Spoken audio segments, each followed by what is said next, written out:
one party is going to have to actually be an adult in the room and stop it. And our members here need to stop having situational ethics where they're only opposed to it when the other party's in power. We have never seen that before or anything like it. Anything like it.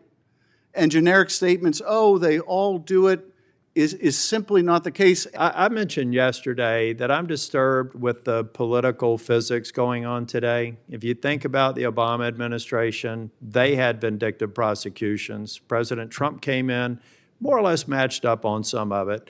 President Biden comes in, goes a little bit further.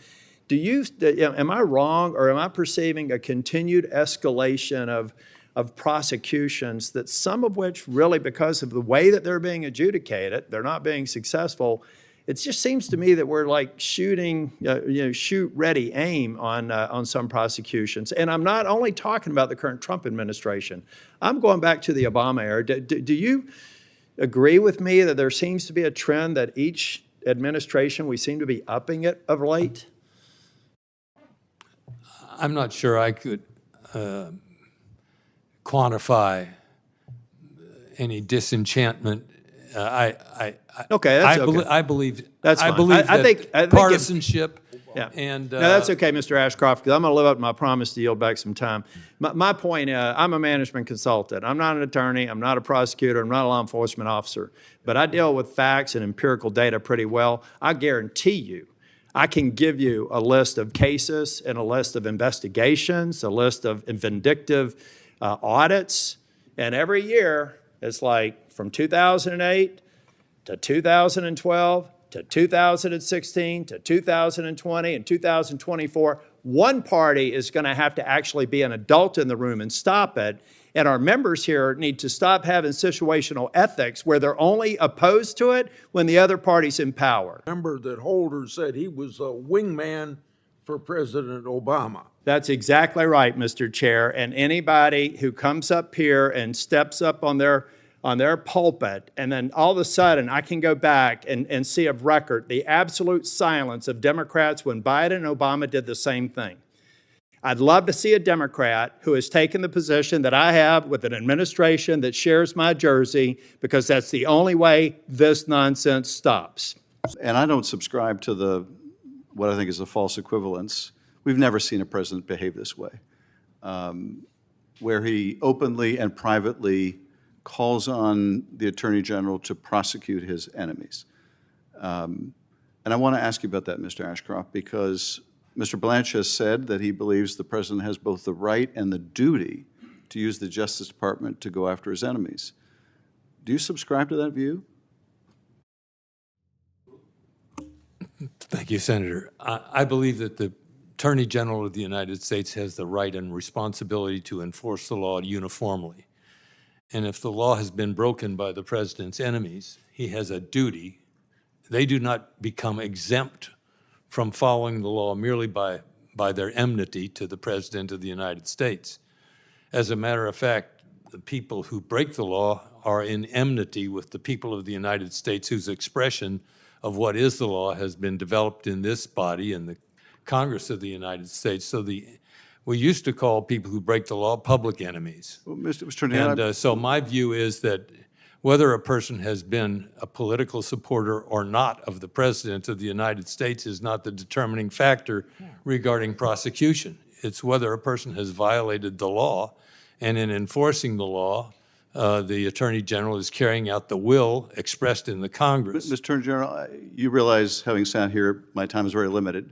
That really isn't my question. My question is, do you think it is appropriate for the President to call on the Attorney General to prosecute one of his enemies, and acting on that, request the President for the Attorney General to do so? The President of the United States is the executive branch of the United States whose charge it is to enforce the laws of the United States. So when the President of the United States asks that the laws be enforced, I don't see that as consistent with his duties or responsibilities. If the laws were to be enforced differentially, and which one of the things that scares me about as many laws as we have, someone said in order to run a police state, you only have to have one policeman. But if you have enough laws, you can go find something So, wrong with Mr. anybody Ashcroft- you want. Mr. Ashcroft, So I- the if- president, I believe, I- his job is to have an administration which calls for the enforcement of the laws of the United States without regard to the political preferences of the people who are perpetrators or accused individuals in the Okay, system. I'm not sure that I understand your answer, except you seem to accept the premise that it is okay now for a president to call the Attorney General and ask him to prosecute his enemies. You don't seem to have a problem with that. If you do have a problem with that, please say so.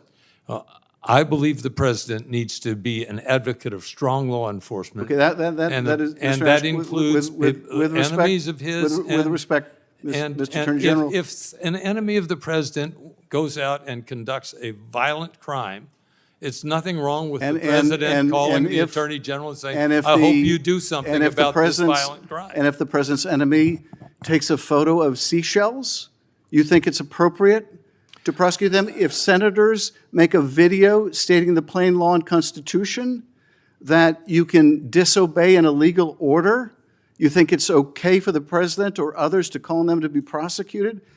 I don't think so. I don't think so. And I don't think you would have done that as Attorney General. I hope you wouldn't have. If you would have, you were not the Attorney General I thought you were. I don't think it's appropriate for this Attorney General or any other.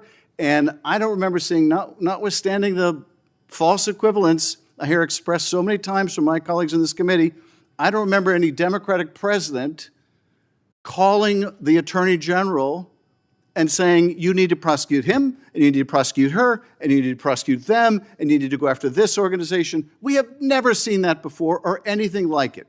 Anything like it.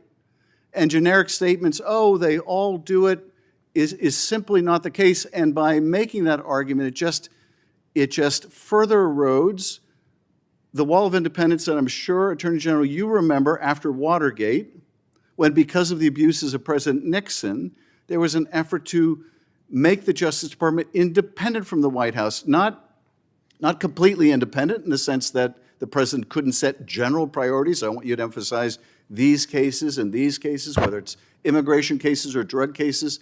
That was always appropriate. But what has never been appropriate, and particularly so after Watergate, was for the Attorney General of the United States to break that wall and call on his Attorney General to prosecute his enemies.